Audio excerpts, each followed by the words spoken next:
Hello ভাই। ভাই আপনি তো আমারে কল দিছেন ভাই, আমি তো খুব অসুস্থ হইয়া শুয়ে রইছি। কি আর করব ভাই, জীবনে তো আর কিছু করতে পারলাম না। কোনো যতগুলো ব্যবসা করছি সব ব্যবসার মধ্যে মানে লস ছাড়া আর কোনো কিছুই দেখলাম না, শুধু ব্যবসা লস আর লস। এখন আর কি আর করবো ভাই, একটা ইউটিউব চ্যানেল খুলছি, দেখতেছি যাই ইউটিউবের মাধ্যমে কিছু মানে করণ যায় কিনা। এখন তো ভাই দেখতেছি না, আমাদের তো মনে হচ্ছে আমরা সাবস্ক্রাইবার বাড়াইতে না, আমাদের ভিডিওতে কোনো ভিউ নাই, কোনো কিছু নাই, মানুষে আমাদেরকে ফলো করে না ভাই। এই জন্য আমি অসুস্থ হয়ে পড়ছি বুঝছেন নি। আর এদিকে দিয়ে আরেকটা হলো বা হলো এটা, ব্যবসার মধ্যে সবচেয়ে বড় ব্যবসা হচ্ছে সম্ভবত যারা বউ নিয়ে ব্যবসা করে, ভিডিও বানা, বউ দিয়ে ভিডিও বানা। হ্যাঁ, তাদের ভিডিওর মাধ্যমে ভিউ শেষ নাই ভাই, কত ভিউ, কত পরিমাণে যে ভিডিওগুলো ভাইরাল হয় ভাই, এটা তো বলে বোঝান যাব না ভাই।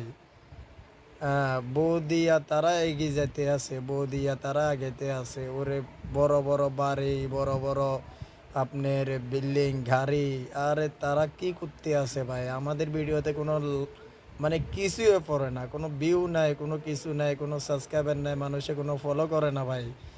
এইগুলা টেনশন করে ভাই একটু অসুস্থ হয়ে পড়ে আছি আর কি। এখনো আছি ভাই, মানে মোটামুটি আছি একটু হ্যাঁ। না ভাই, ভাড়া দিয়া বউ লাগবো না ভাই, ভাড়া করে বউ আনলে তো আর ফিলিংস আ যাইব না। কি কইছি বুঝছেন নি আপনি? আমারে কয়দিন গেলাই বউ দিবেন ভাড়া? না, আমরা বউ দিয়া ভাই ভিডিও বানাই না, বউ দিয়া ভিডিও বানাইলে ভাই সমস্যা বুঝছেন নি। বৌদি ভিডিও বানায়, আমরা টাকা ইনকাম করতে চাই না বুঝছেন নি। মানুষে যদি মন থেকে ভালোবাসে আমাদেরকে এমনি বাসবো, আমরা বৌদি ভিডিও বানাইতাম না বুঝছেন নি। ভাই, ওকে ভাই, তো ঠিক আছে, ভালো থাকেন কেন, আল্লাহ। আচ্ছা ভাই, ঠিক আছে, আল্লাহ হাফেজ, রাখি। ওকে।